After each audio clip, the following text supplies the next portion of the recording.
All right, all right. We are live.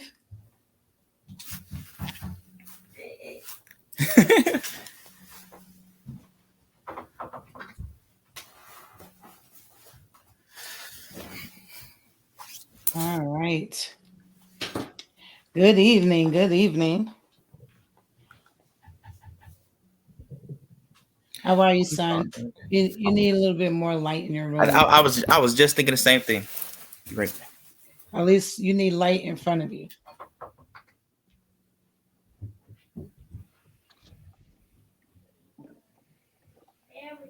Hello, beautiful. Hi. How are you? Good. Awesome, awesome.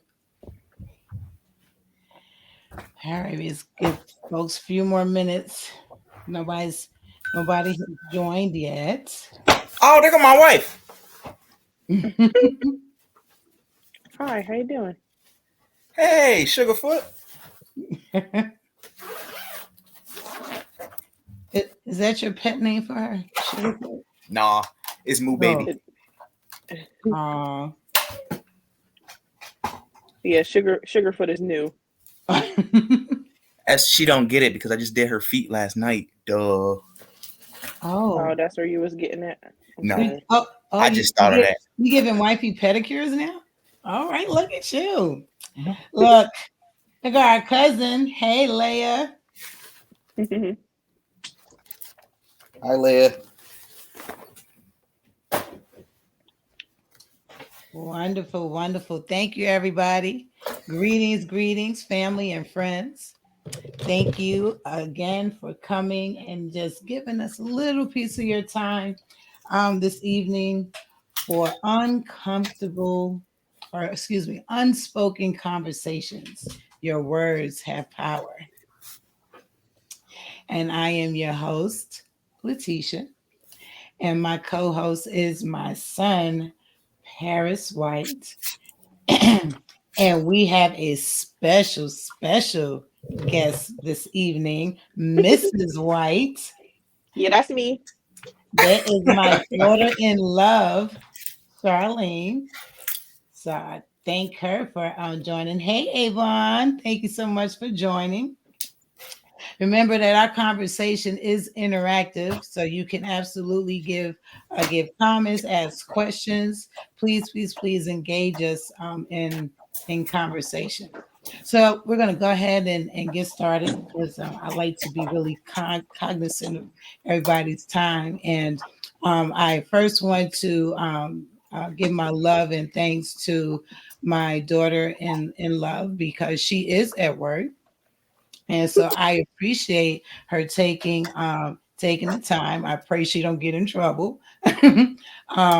But again, I thank you so much for being willing to come and have this conversation. Let me go ahead and throw this disclaimer out.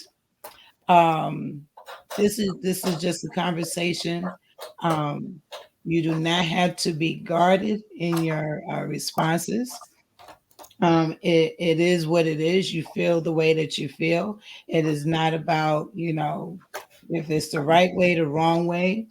Is real the purpose of the conversation is to be able to um is to be able to uh get in, get some ideas about what we're doing out there, what can we do better, what should we not be doing, how can my generation help your generation so that you don't make various mistakes.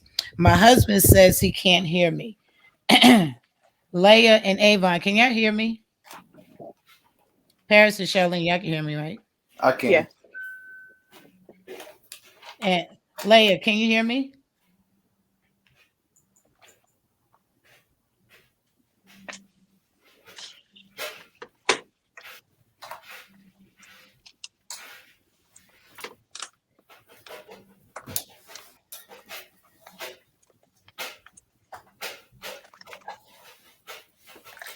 Okay, she said yes. She said yes. It was freezing a little.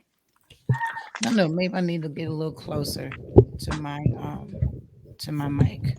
Okay. Microphone check 1 2 1 2. Can y'all hear me now? All right. Okay. Leah said she said I can hear you now. Okay, awesome. Excellent. All right. Well, let's get this conversation started. So welcome to episode 2. Let me first say excuse my voice, it's a little raspy. We had to sing today. We were singing. Okay. And so yeah, that part.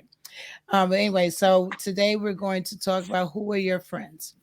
So I will be honest and say that this conversation is inspired by the recent events surrounding Shanquilla Robinson.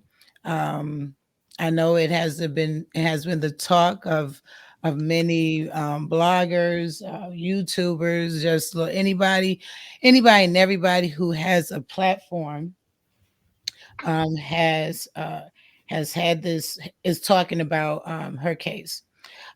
Today, we're not going to talk about the logistics of her case. Um, I am not. I am not an investigative reporter. I'm not digging, trying to uncover this and that, and I'm not doing. I'm not doing any of that. But I am concerned, or we are concerned rather, about some of the things that potentially led to what happened to her, and not so much as the act itself, but really just concerned about the people who she was with. So of course, the news is telling this story. The news is saying that that she went to Mexico with some friends. Um, I can tell you that all of them are between 24 and 26 years old. Um, I I don't have any. I don't have any children that are that age. My son is 30, but my son's wife is 25, so she quite naturally fits that demographic.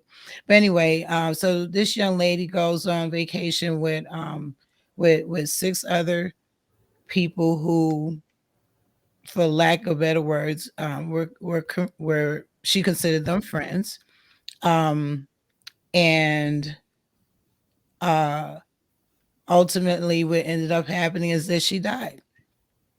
And so we want to talk about this thing called friends. Um, look, how that song just popped in my head. Friends, how many of us have them? Okay, yeah, no, I'm not gonna sing. But anyway, um, my first my first question, or the first thing I think I want to address, is being in the presence of people. So I can say that at my age, I I can pick up on when somebody doesn't really like me. What I have learned throughout the years is that there's an energy that people give off. They they will smile in your face and be all nice and cordial or friendly, seemingly friendly or what have you. But if you are really in tune, I feel like, to your surroundings, you pick up on that energy. Um, could it be that throughout my life I've learned what that feeling was? That's quite possible. Can I say that did I recognize that when I was, let's say, a teenager? I can think of at least two instances where I encountered girls, and I automatically knew they didn't like me because they gave off this energy. Um, they wasn't nasty or anything like that to me, but the vibe was like really funny. So I want to start by asking Paris and Charlene, um, when you think back to to your interactions with people, as you were growing up, and even now, do you feel like you can tell when somebody doesn't like you?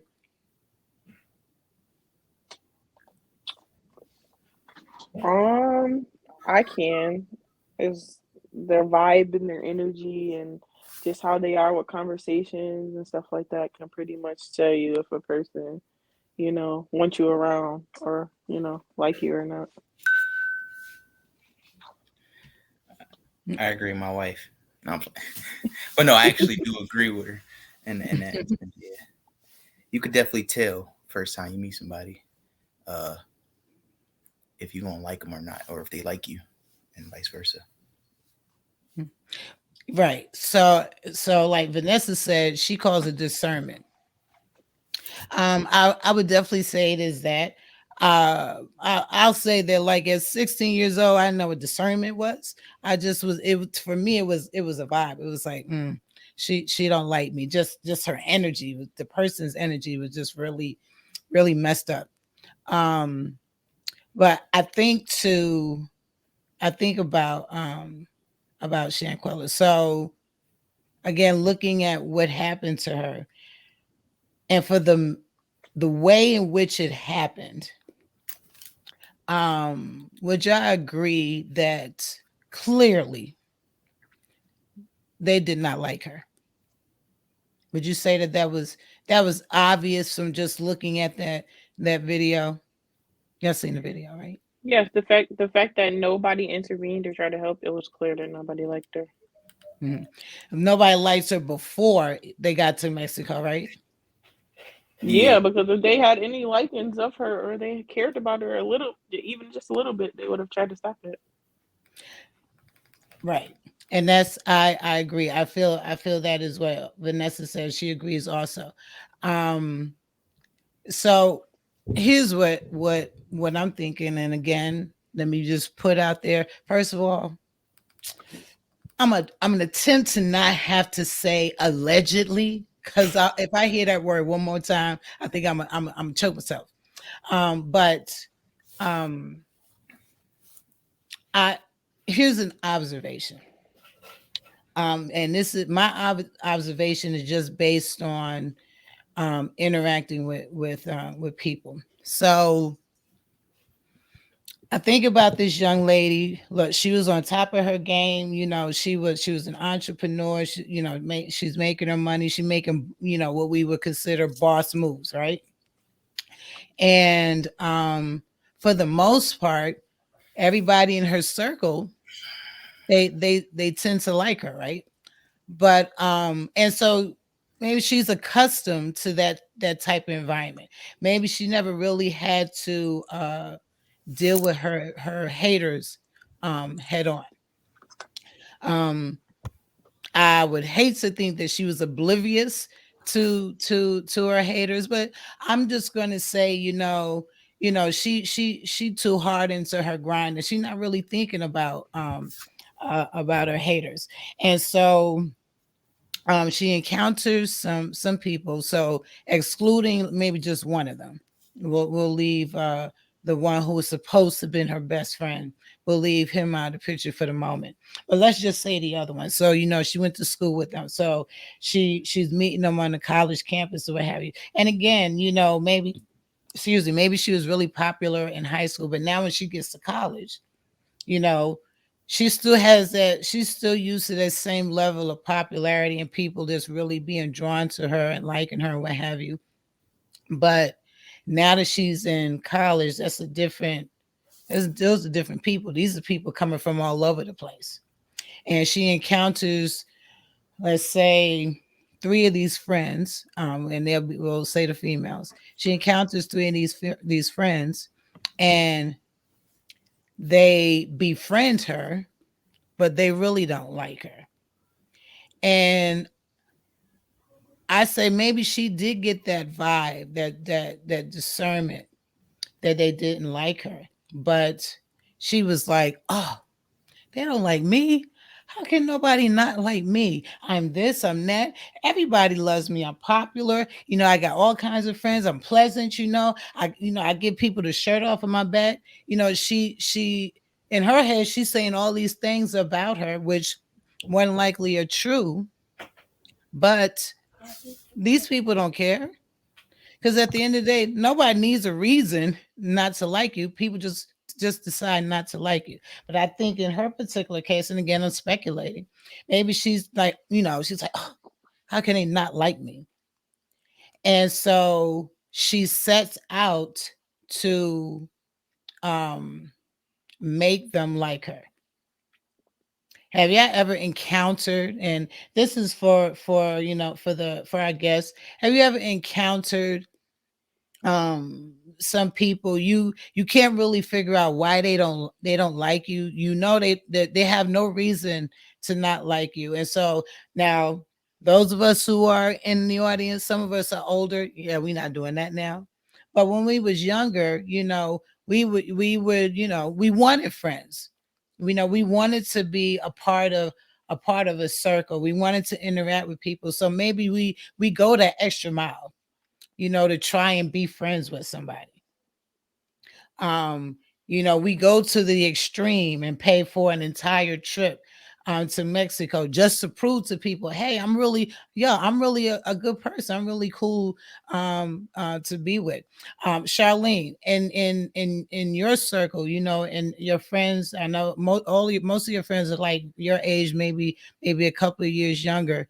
Would you say now, or even like in high school, that was like the kind of energy that existed?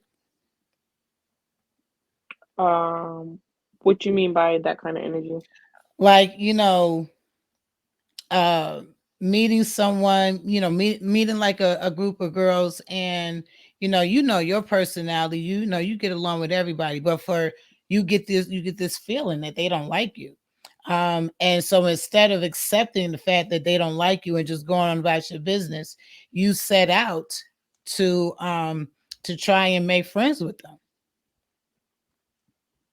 Would you say, has that ever been your experience, or have you seen that happen? I've never experienced that before because I mean, you like me, you like me. If you don't, you don't. It really don't make me any difference. But I've seen it before to where people will try to change like the things that they do, or maybe the way that they talk to try and fit in with that group. Definitely, it happens all the time. Hmm. And so, do you know anybody personally that you witnessed that? Yes, I know somebody personally that adapts to their environment all Mm. the time. And why do you think she does that?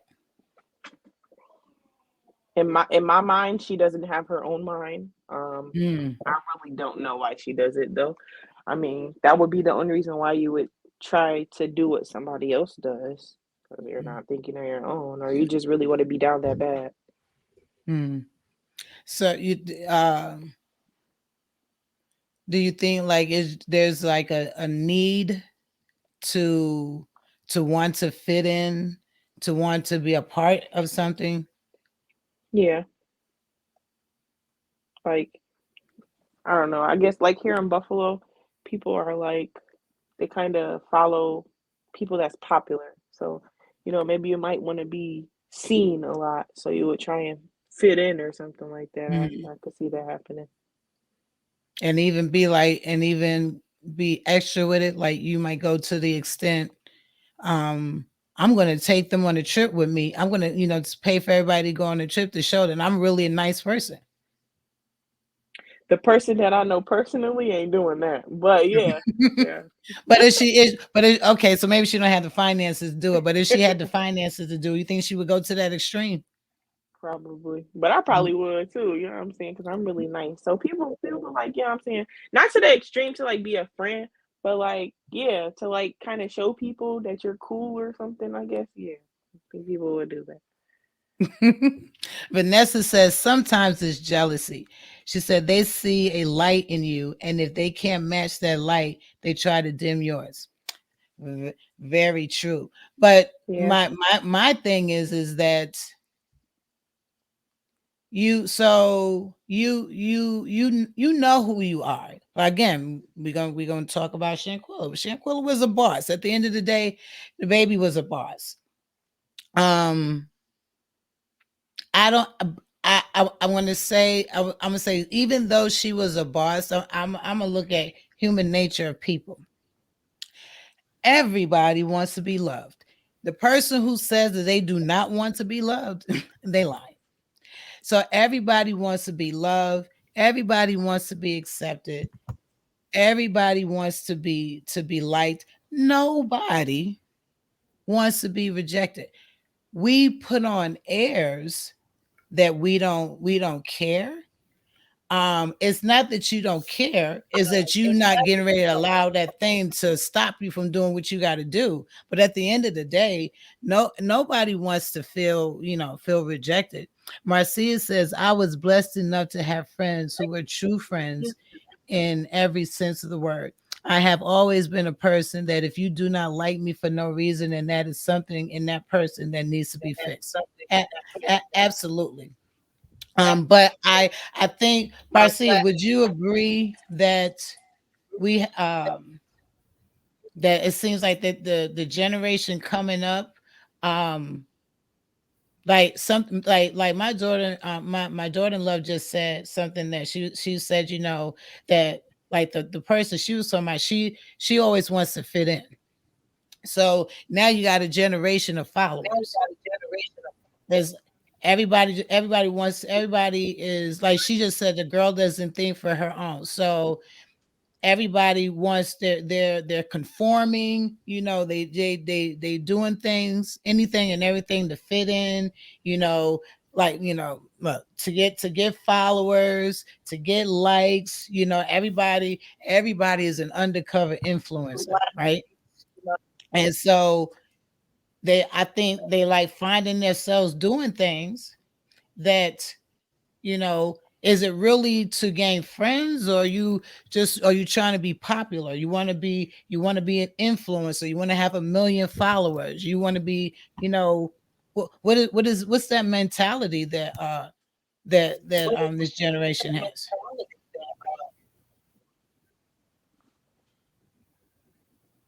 And I'm Paris and I just want Charlene, some money. you just want some money. So no, listen, real talk, real talk though. Does it not seem like, all that this generation coming up is all about, everybody wants to be an undercover influencer, and so, and the way you become an influencer, right, you must have 1 million plus followers, right? You got to have 1 million plus likes and what have you. Like that has now become the goal, is it not? I could see why you would say that with the way social media is and how everybody, yeah, I do say people do a lot of silly things, desperate things for some likes. For the most part, they probably don't even want to be influencers. They just want to Mm, have that audience and, that attention. But I don't know. I say all the time, this generation really sucks. Like, mhm. um, I would say super because of parenting, but that's a whole nother topic.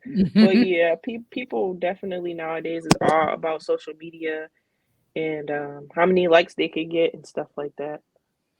It But sucks, you but said so, yeah, you just said something. You said attention.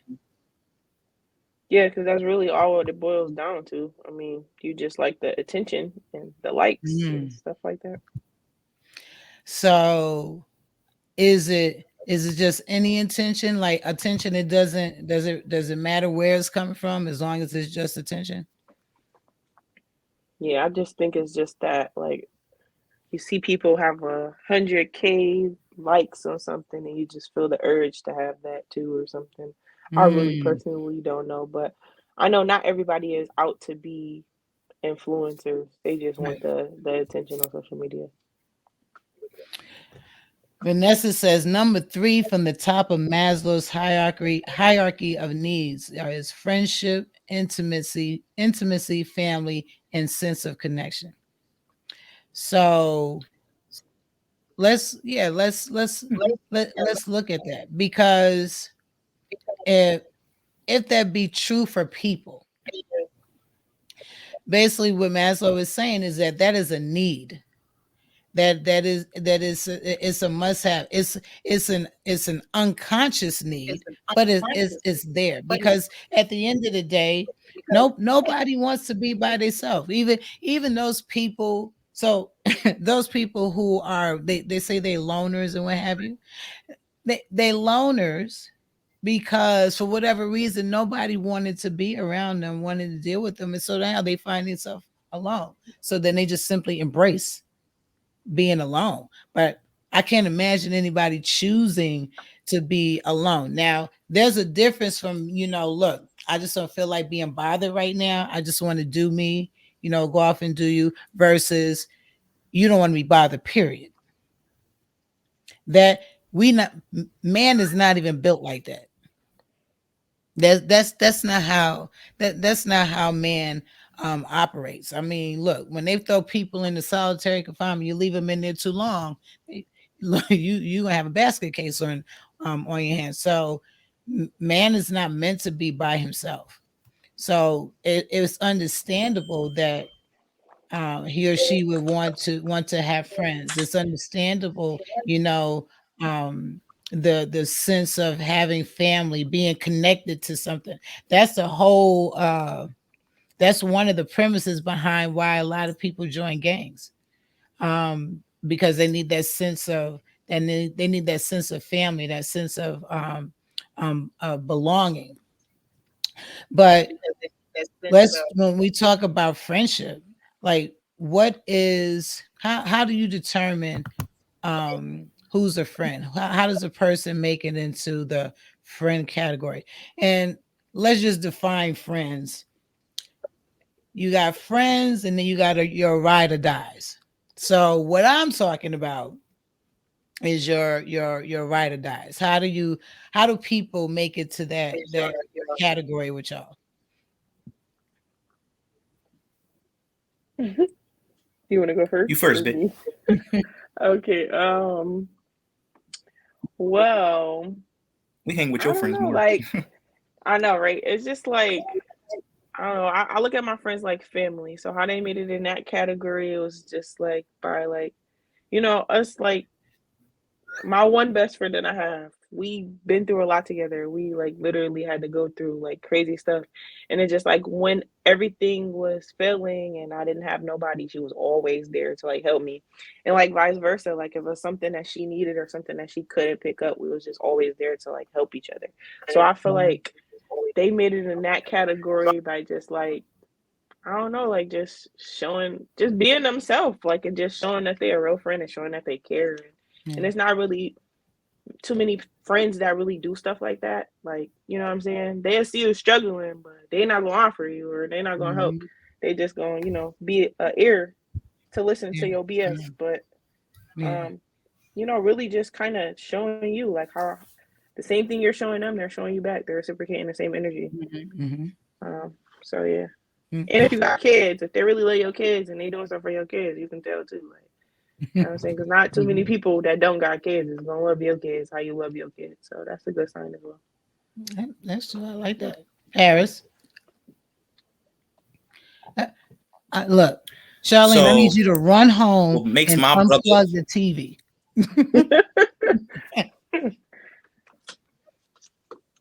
I was listening. I really was. But you being rude. You got guests here who are trying to engage you in a conversation, and you looking at a football game. It's just 1 hour. There's no football on that TV. Whatever. Go ahead. Answer the question. All right. Please. So, okay. So as you know, mommy, I don't got no brothers, but my friends who I call brothers, they are my brothers. Basically, I could every single one of my brothers, I've never even gotten an argument with. We ain't never called each other outside of like on a video game. We don't argue. We as simple as we work, we take care of our families, we check in with each other. But me and my group of friends, we're not the type to sit up in each other's faces. We never really was like that. We was more so if we was around, it's because we set up some type of event or something like that. Other than that, we we check in, we play the video games and stuff like that, and we just text each other. But and we just handle our business, and that's the type of guys that I call my brothers. So I ain't really too worried about them. But when we see each other, it's like we never left high school or something. It's straight. We big kids again. But for the most part, everybody trying to make better of themselves. And my friends, they ask about my family, and they ask about how things is going, and I do the same. And we guide each other in all in the same direction, because we all don't want to be here. So yeah, them my dogs. So of these men who you call your brothers, have you been through a crisis or a storm with any of them? Yeah. Yeah. So again, the different instances. Go ahead and speak your piece, speak your truth. Oh no, yeah. Well, for one, my best man. Before when the first day that I got back to Buffalo, and I met him at football tryouts for Bennett. We've been inseparable since then. He was the first person to say what's up to me and all that, and then he played defense, I played offense, but we was always around each other, and it was more so he was a street dude when I met him. Right. But he was on and I used to be around him, but he knew I was supposed to be around these areas with him, because I didn't really know what was going on, because I'm still from out of town basically. But it was a lot of stupid nights summer that I got here that we made it through. And that's how I knew he was my dog. And then he just basically became family. It went from me seeing him in the summer to him going to school from grandma's house. Like, he was just always there. That was my guy. And then he slowly but surely got up out the streets. And that's, me and him we was basically on the same type of time. And yeah. So a favor for a favor. I need some dirt. I need some dirt. I need we don't even, because I agree.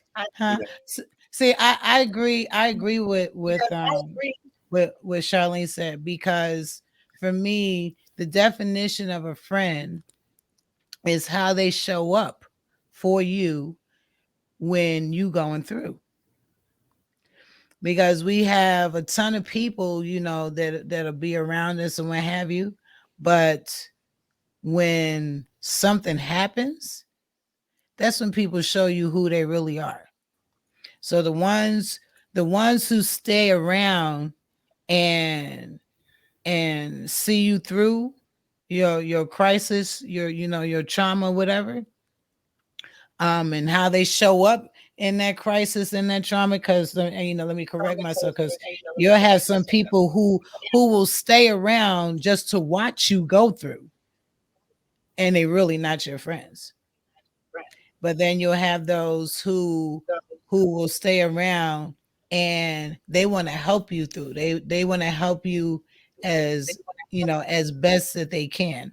And then you have those people that when your drama, starts or whatever, they gone. They nowhere to be found. So obviously you don't want to tell me your secrets. But without telling the secrets, is it safe to say that he has been there when you've been down? and was able to pick you up and see you through, some stuff?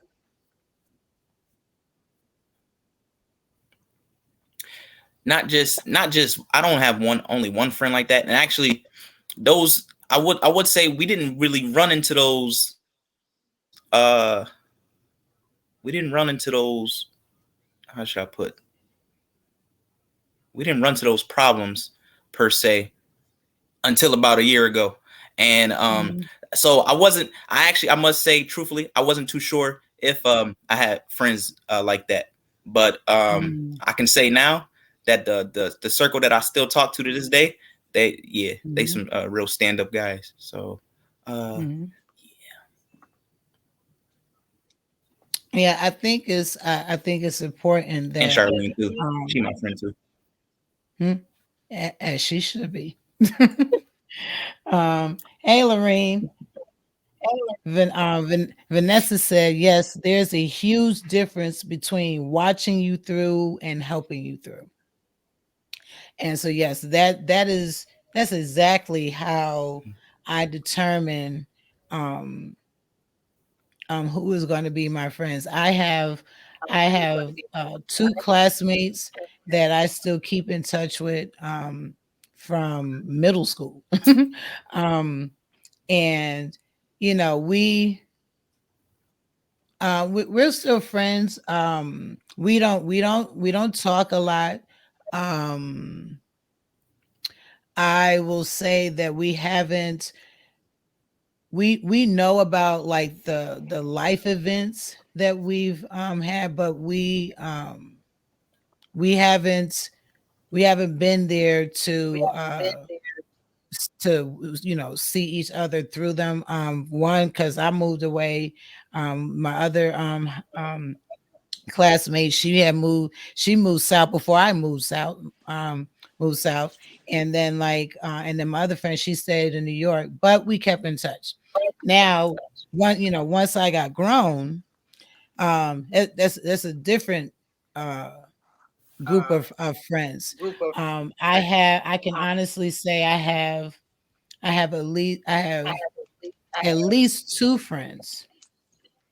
Should they need a kidney, they got it. They ain't even got to ask twice. These are my sisters.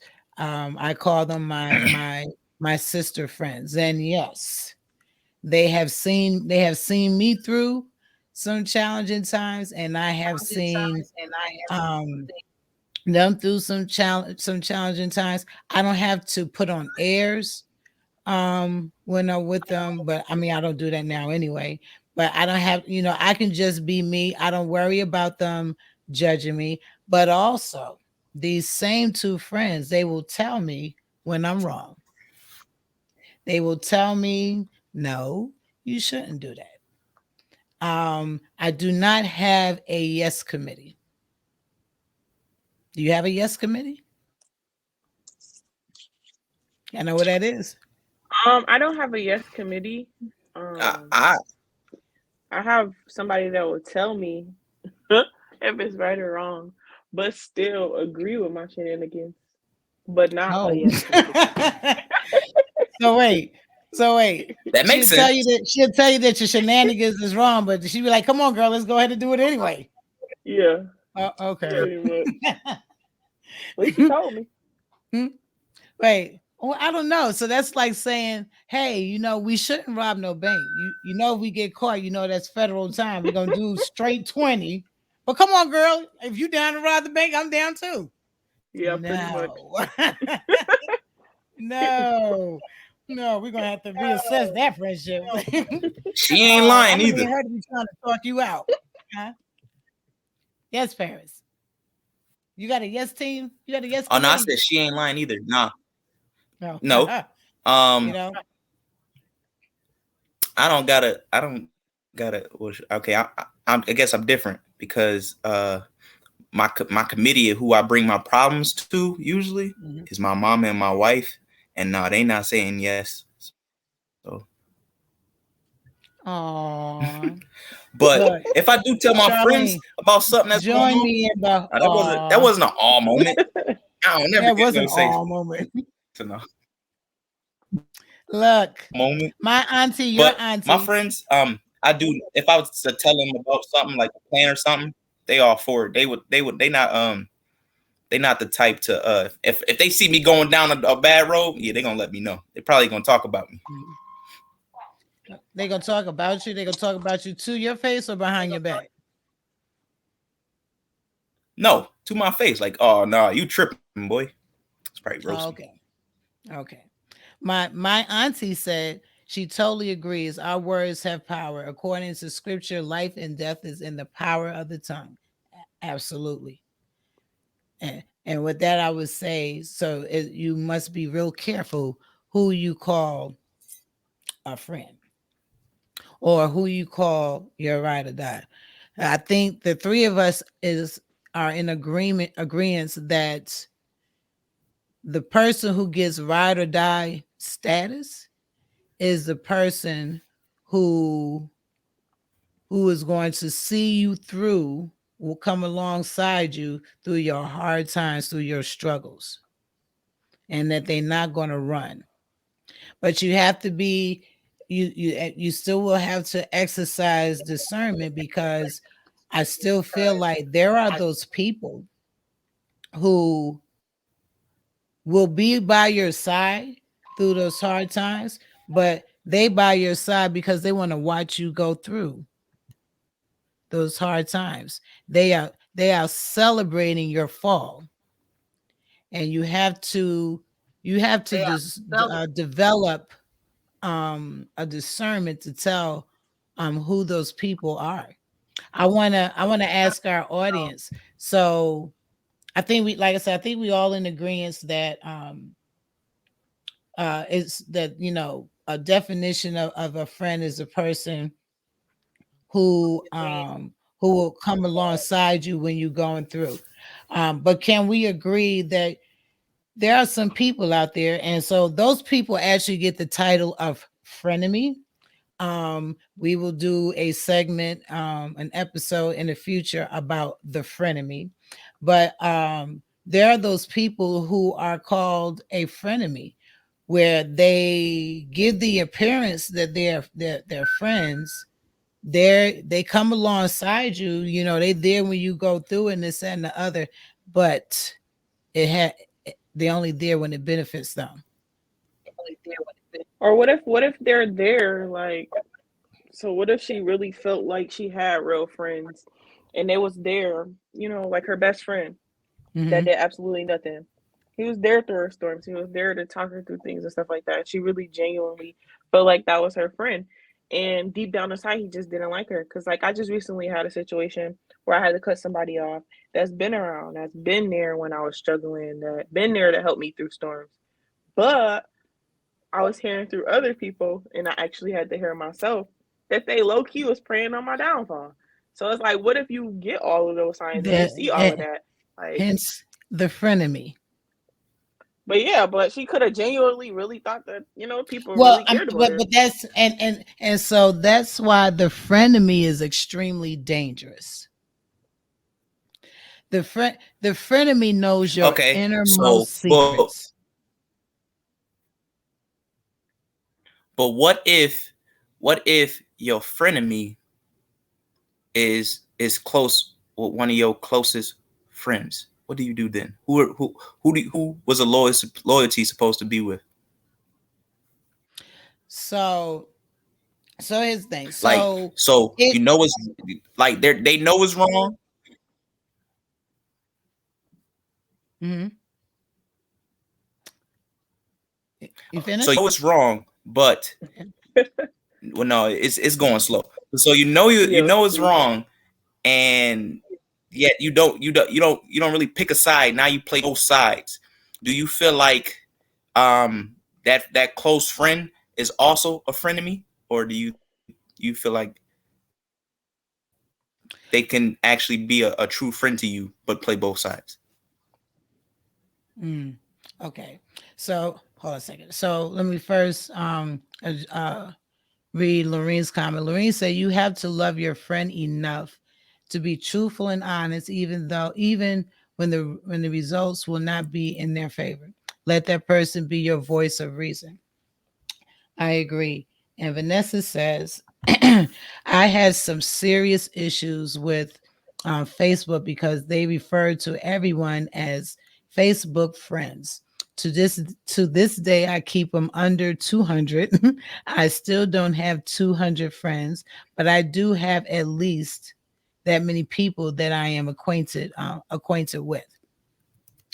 That's interesting. I'm going to address that in a second about the Facebook friends thing. But first, Charlene said, she was talking. I guess you were talking about Shanquilla, and um, what if she truly believed that that person was really her friend because that person had been there by her side through through her storms and yada yada yada, and then this person flipped.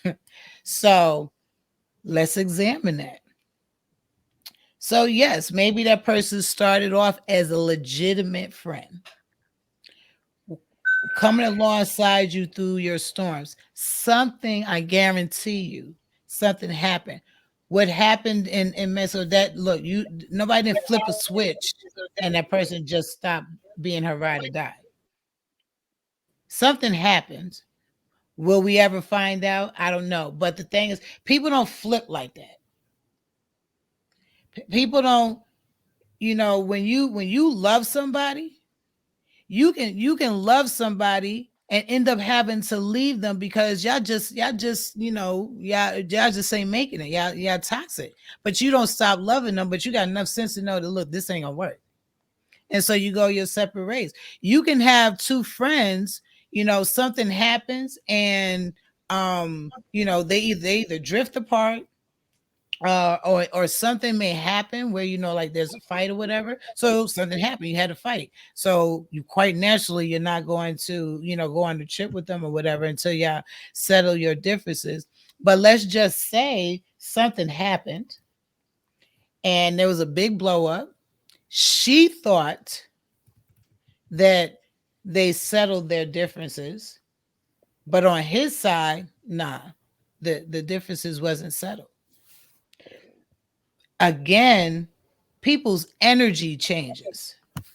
So it's no way they had a big fight, a blow up, or whatever. Something happened that he got upset about, that they got into it about. She thought they settled it, they squashed it, it was over. And maybe they had a talk about it or whatever. And she thought they was good, but deep down inside, he wasn't good. And I'm telling you, your energy changes. When you feel some type of way about somebody, your energy changes. You may try to give airs, like, oh, we good, I ain't mad. Nope. So, yeah, you will know. And I think again that goes back to what Vanessa said. There are things that you have. What could I call it? You have things built in, right? Senses or what have you. You have things built in about people. Now, whether or not you want to acknowledge them, or give them the credit that the credit is due, that's a whole nother thing. But you have, and this is not just for women. People have built-in discernment. Problem is that we don't pay attention to our discernment. We be like, oh, no, that ain't the case. We try to excuse it away, or we think we can fix it. My mother-in-law says a true friend will not play both sides. That's the reason I only have one friend and a true friend.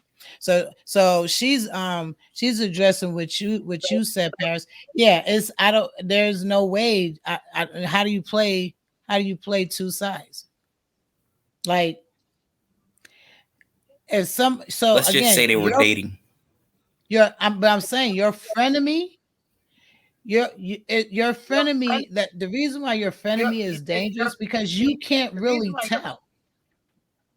Your frenemy does subtle things, right? And for most of the time, we because we friends, we kind of excuse it away. We grace them. We like, oh, we just blow it off. But as time goes on, you start to realize all these things that the person is doing. And mind you, the thing that they're doing is not necessarily, they're not setting you up. They do subtle things.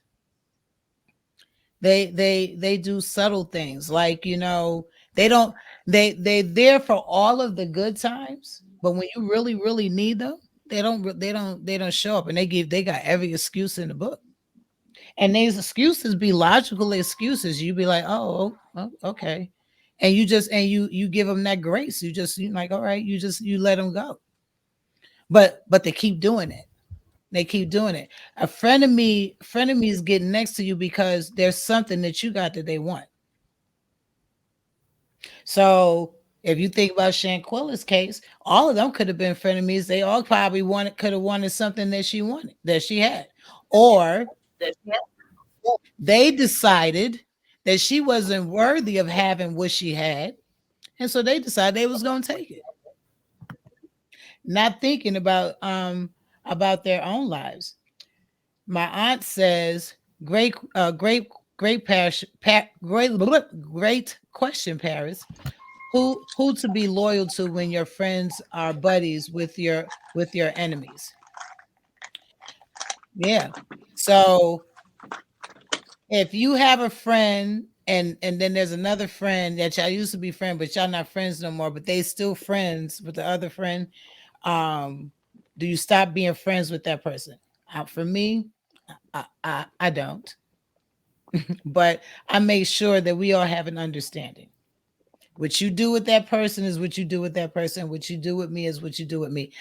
Let us not cross. Like, that person needs that the person in the middle, they are going to need to learn how to navigate that friendship. It becomes a challenge, but you're gonna have to learn how to navigate that friendship. I wouldn't want to be in that position. I wouldn't want to be stuck in between two really good friends. I would imagine me saying to my two really good friends, whatever y'all got going on, keep me out of it. I don't want to have no part of it. Lorene says, there are people who will prey on your downfall and only happy when you are down and out. These are the folks who never celebrate you in public and always talking about you, causing drama behind your back and always smiling in your face. They don't like that you changed and are on a high vibrational frequency, and they are still in places of low vibrations. You better say so. That's the definition of a frenemy. Let's see. Vanessa says, ask yourself how many times you've been told to keep your friends close and keep your enemies closer. And Rachel said, oh, I'm sorry you was late, but hey, girl. Rachel says she's sorry that she's late, but she had to go out. She says, you have to be very careful with people calling you friend, as long as my friend is not allowing them to speak about me negatively. So that's what I was saying. That person that's in the middle, I would tell those two friends, look, whatever y'all got going on is whatever y'all got going on. I do not want to have any part of it. Do not put me in the middle. You're going to have to establish a boundary that those two friends know not to cross, because that's not fair. That's not fair to you, and you should not have to choose a side. You should not have to choose a side. I would not choose a side. What you got to choose a side for? You didn't have nothing to do with their beef. And I would tell them, look, I'm not choosing no side. I had nothing to do with that. But this was really really good, guys. I know when I was like Charlene's age and what have you, my mom would tell me. I remember my mom said to me one time that I was gullible and naive. I will remember that for my entire life. I can tell you, I have never been gullible, nor have I ever been naive. I love people. I look for the good in everybody. That is my nature. That has always been my nature. I look for the good until you show me bad. And when you show me bad, it's bad. And but I genuinely care about people. I believe in redemption. Um I believe that people can be changed.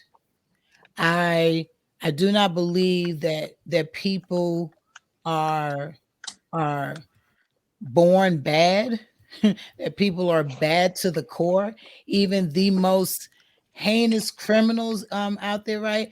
Um Again, I believe in redemption. I believe that a person can be changed. If for me to sit here and say that I don't, that people can't be changed, right? Then that I would be saying that I don't believe in God. And so, yeah, I'm a 100% believer. So I have to say that I believe that people can be changed. Um, Everybody is not meant to be your friend. Everybody is not going to like you. I think I think people need to really realize that as much as you might want people to like you, look, I think that I'm an awesome person. Um, my heart is genuine, but at the end of the day, at 55, I realized right everybody don't like me, and I'm all right with it. That's way too much work for me to try to get everybody to like me. I learned right that God didn't pick everybody for me. It was only a certain amount of people that was supposed to be for me. Those are the people who I'm supposed to worry about. Those are the people who I'm supposed to care about. Every now and again, I run past people who are nice, who are pleasant, who are genuinely kind, and in turn, I return the favor. When I run across nasty people, I keep it moving. I don't have time to give you energy back for your nastiness. I got things to do. Um, but I'm okay with it that if you don't like me, because yeah, e- everybody is not gonna like me, and I think the more that people realize that, the better that they'll be. Just be concerned with the people who God is actually giving you, and how do you know who that is? Oh, well, it's going to take a little bit of time. It's like in anything in this world, it's a process. You got to feel people out. You got to feel people out. You got to listen. Is what you really got to do. You got to listen to the conversations that they have. Look, talk, listen to where they going, how they trying to get there, who are they at their core, you know are they always about a hustle? I remember someone who called herself trying to attach herself to me, but everything was a hustle. So she figured because I'm from New York and she from New York, that we got that hustler mentality. I was never about that life. I believe in working. She was always looking for a quick come up. We was not going to be friends long because I'm not about that life. And when that friendship ended, I was good. I don't know how she felt about it, but I was good. And I didn't even have to. So which I call it now. I guess you could just say I just ghosted. I just stopped. But again, that's me. I Those relationships that I'm vested in, I will take the time to do whatever it is that I need to do. Those that I decide that I'm not that vested in, and yeah, it is what it is. But this was awesome. I thank everybody for joining in and your comments. I appreciate all of your comments. Um, Paris and Charlene, thank you, Charlene. Thank you for taking the time out. You was at work and you still showed up and came with your true authentic self, like I love. And so I thank you again. And so everybody, we will see you. We will see you in the new year. We will see you in the new year with our next episode. Um, believe our next episode, I thought that this one was going to go into 2, but it didn't. And so our next episode, because it's coming off of the holiday season, I want to talk about childhood suicide. Yeah, it's kind of heavy, but I'm What they picking got to that do with the subject holidays? because so many people, you know, they take their lives during this season, during the holiday season. Um, more adults than kids, but I really don't want to talk about adults. I want to talk about kids, because you got a lot of kids that are doing that, and that really bothers me. And so I would like for us to talk about that and see what we can do, um, to help our next generation, because that thing is real.